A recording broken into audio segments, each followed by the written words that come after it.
and that's Keely. Keely's been with us a few years, couple of years, 3 years now, getting on 4, okay, great. And actually did an event with us in Kent. I did an event in Kent, you were there, weren't you, which is where I live. I've seen her grow enormously from a very nervous presenter early on, very nervous. She's grown into an amazing speaker. You'll hear her talk things, but I'll steal some of her thunder. She's won loads and loads of awards, some big awards with banks, etc., for Grow Business of the Year, etc. She's done some amazing work. She's really starting to break through enormously now. So I hope you'll enjoy her story. But please be welcome. Give a really generous warm applause, please, this evening to please Keely Woody. Give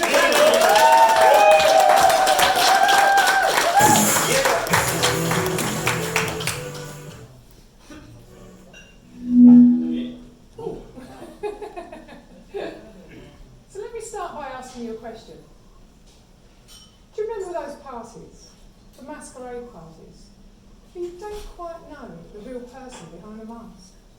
It can be quite exciting, curious, fun even.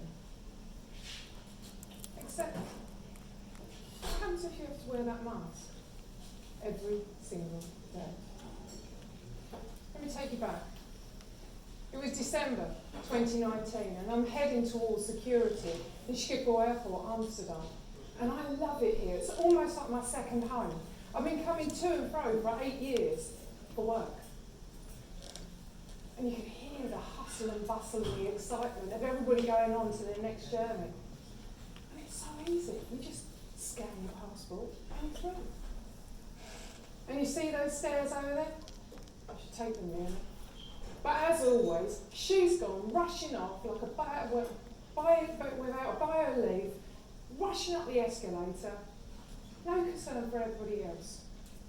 Looks like I'm taking them instead.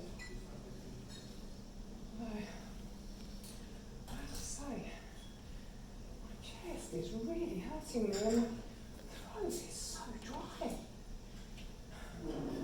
I know what that is. It's that bloody interview. I mean, why on earth I was being interviewed for a company I'd worked with for over 23 years, who knows? And do you know what's worse? It was me that helped design this new organisation that she has just interviewed me for. I have to tell you, it did not go well. In fact, I really need to get off this escalator. I mean, only if Joyce would move out of my way. I mean, why is she looking at me like that? With her big, dark brown eyes and a bob framing her round face.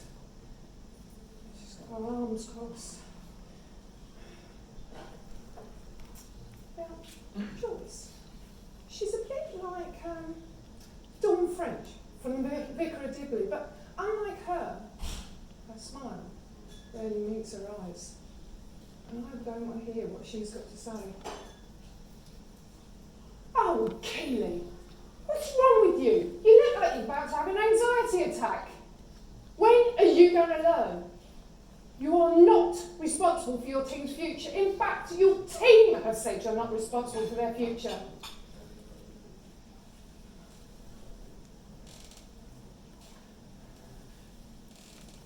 I know, Joyce. But every single time I have to put yet another member of my team at risk for redundancy, I do feel responsible. I feel like I'm dying inside. I know, Keely, that there is only so much you can do. And you know whose future you are responsible for? Your own. Turns out that wasn't entirely true. Because not a month later, I'm sat across from Joyce and Hayter on a call. And things have changed. Well then, Keely, looks like you didn't pay any attention to what I had to say. But it doesn't matter now, because I'm afraid you wasn't successful in your interview, and I'm afraid you've been put at risk for redundancy. Just like that. And my world came crashing down around me. And mentally and physically, I shut down.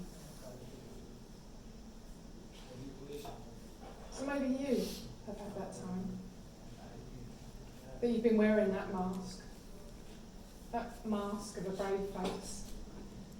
That brave face that says, nothing to see here.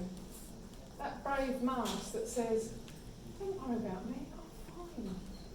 That brave mask that says, don't worry, I'll sort it all out. Now, I still had some life-changing decisions that I needed to make. But unfortunately, I wasn't in a mental space to do anything about it. I'd been signed off sick by HR. I wasn't able to talk with my family or my friends. COVID had struck, and I couldn't even speak to a therapist. So I had to do it myself. I had to find my own way. And over time, things did start to improve. I started to reset. I went out walking my dog every single day. I started doing things like gardening. And you know what? It turns out I was actually pretty good at it, and I enjoyed it. Which was just as well, because I'm not saying my garden was overgrown, but I've actually grown my own forest. And as I started digging more, I started digging up more shit, and I'm not talking about the shit that by my dogs in the garden, I'm talking about the shit that was going on inside my head. And eventually I started to re-energise. I started to do things like yoga and meditation. I had to slow down. And the noise in here, slow down with it. And I started to actually reflect on the past. And I realised that what Joyce had been saying was true. I was always trying to keep everybody else happy. Always trying to prove myself. Volunteering for everything. But I didn't know why. And that was until a month later, I'm in my garden, the sun is shining. I can see the light flickering through the leaves of the willow down the end. And I'm on my new patio with my new sun lounger. I've got my shorts, my t-shirt on, got a gin and tonic in hand. It's only 6 o'clock in the evening. And I'm reading yet another book. And this time, it's about people pleasing. And you know, it turns out there's 4 reasons why people please.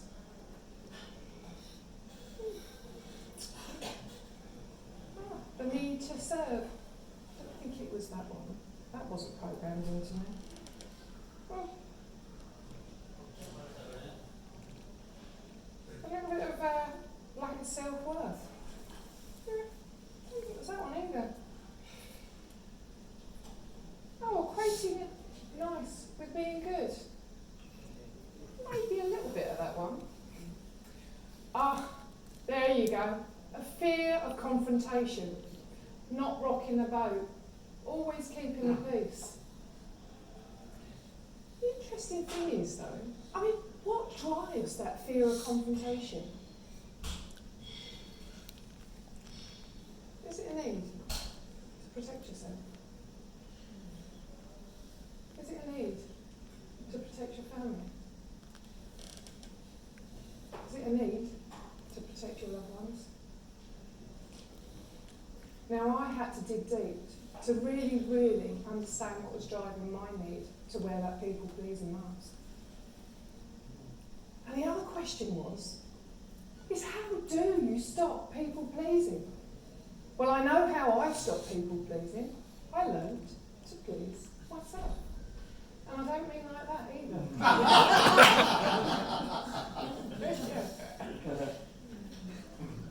And I learned that by rediscovering what it was that I truly loved. Because what I did recognise with over the last 23 years as an executive in the corporate world, the thing I loved nothing more was the training, the coaching, seeing that light shine in someone's eyes when they had that eureka moment, seeing them thrive, seeing them shine.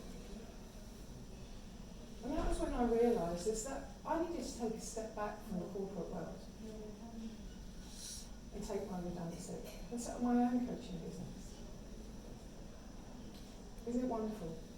Isn't it really wonderful when you realise that you don't need to wear that mask anymore? Now, I would truly love to tell you, I'd really love to tell you that I had people queuing down the street waiting to knock on my door and be my client. But we know the reality in that one. And then, of course, I had my mum and my dad saying, a coaching business, Keelan, are you really sure that you want to do this? I mean, you've got no other finances coming into the home.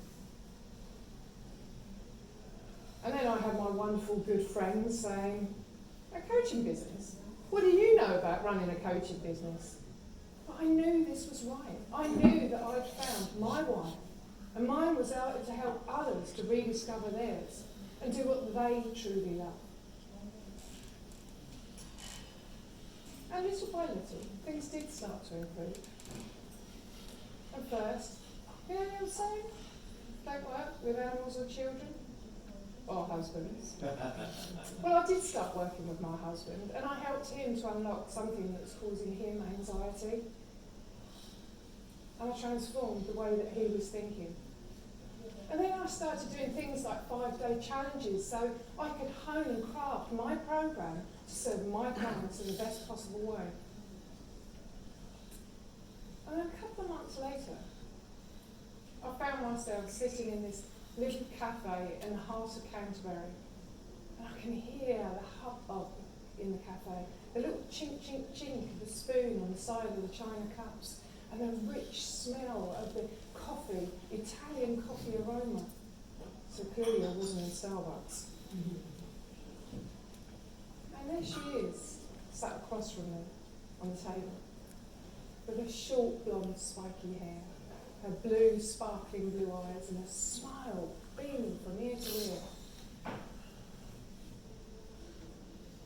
Keelan, you'll never believe it. I've finally done it. I'm no longer working 70 hours. I actually went out on a date with my husband. I mean, out. And I'm sharing ideas with my team. And I've actually learned to be vulnerable with both my team and my family, and the performance in my business has increased. And you know the beautiful thing is I'm finally sleeping at night. And that was when I knew that I'd cracked it. Because that was Sammy Engelby.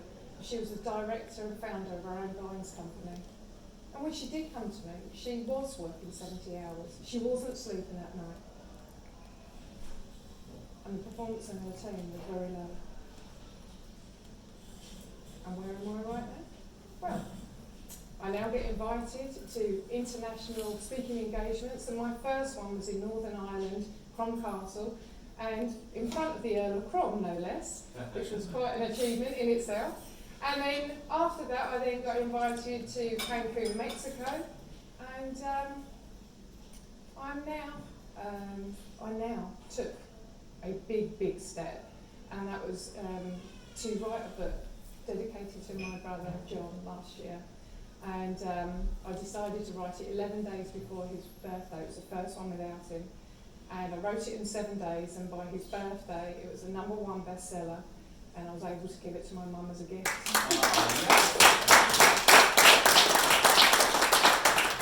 And by the end of the year I was voted as Author of the Year. Thank you very much. And I'm absolutely delighted to say that I released my second book a couple of weeks ago, for which I became, thank you very much, for which I became another bestseller as well, and that's Speak with Impact, and that's transforming presentation fear into charismatic leadership. Come on. Thank you very much. Just remembering that title. And one of the other greatest achievements that I've had, and as Andy mentioned, is that when I first came here in 2020, standing in front of an audience was one of my biggest fears, no matter that I had to do it all the time in the corporate environment. And this year in August, I spoke in front of my biggest audience, was with over 1,500 people at the Arbonne conference, and I absolutely loved the experience. It was so a major step forward for me.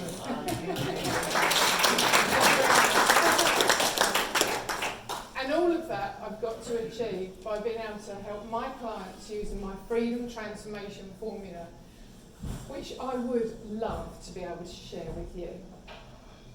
But before I do that, let me take you back to my original question. Life isn't a masquerade. Life is about being who you truly are and living your life with passion and purpose. Thank you. Come on.